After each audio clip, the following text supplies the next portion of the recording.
Hello, 2011. At least that's the last time I used this antenna. We're talking about the 2.4 Tbs Yagi coming up on the channel.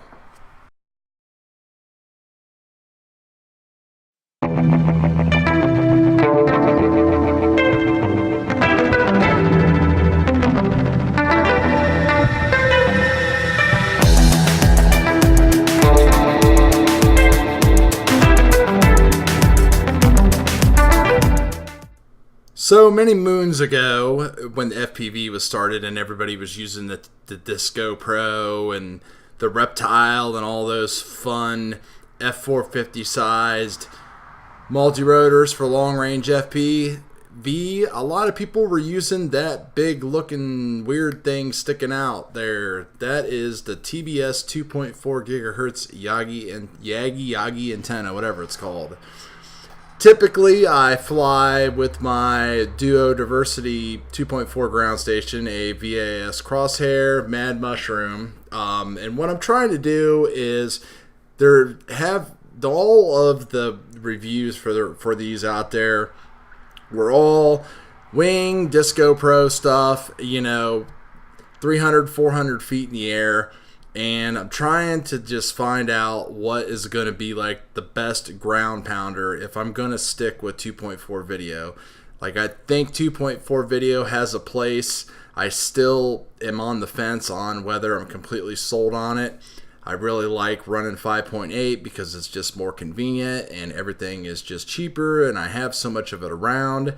But I wanted to try this versus the VAS and see if I got comparable results, or if it would just punch through those tree lines and allow me to kind of skip around the ground a little bit better in my area that I fly in mostly here at my house.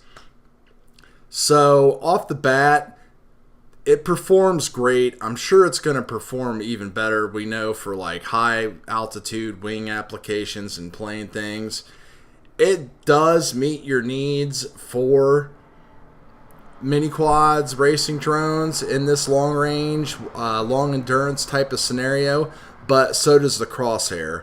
I've found with these tests, and I'm going to put the videos up here side by side, that they equally performed well. Surprisingly, the beam width was just as good. I was keeping an eye on making sure the Mad Mushroom wasn't coming on.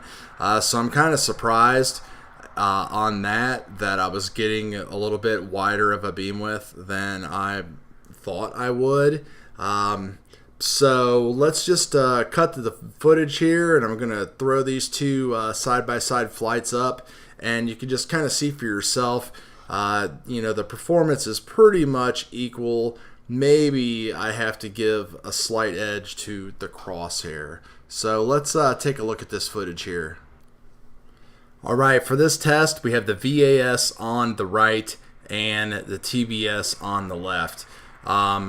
They both perform pretty much the same. You can see the blips on the left occur right before the blips on the right. As we go through the flight here, that right there is half kilometer that we just passed. We're punching through a pretty fair amount of trees at this point, and we're just pounding the ground as fast as you can. I had to bail out a little bit there with the Yagi. As you can see, the VAS, I was just able to fly through it a little bit more. So you can just kind of see the breakup, and it might have to do with beam width, but I don't think so. I was pointed pretty good because you can see that it is presenting a clearer picture, at least in some circumstances it seems, and the colors seem different. I mean, I flew these flights back to back on the same quad, so I can't see why the light would change that much, but I guess it could. So this is about a mile out, so distance obviously is no problem.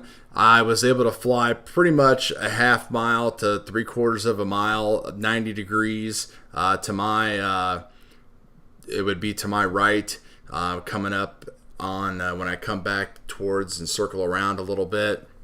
But I'm not going to show the whole flight.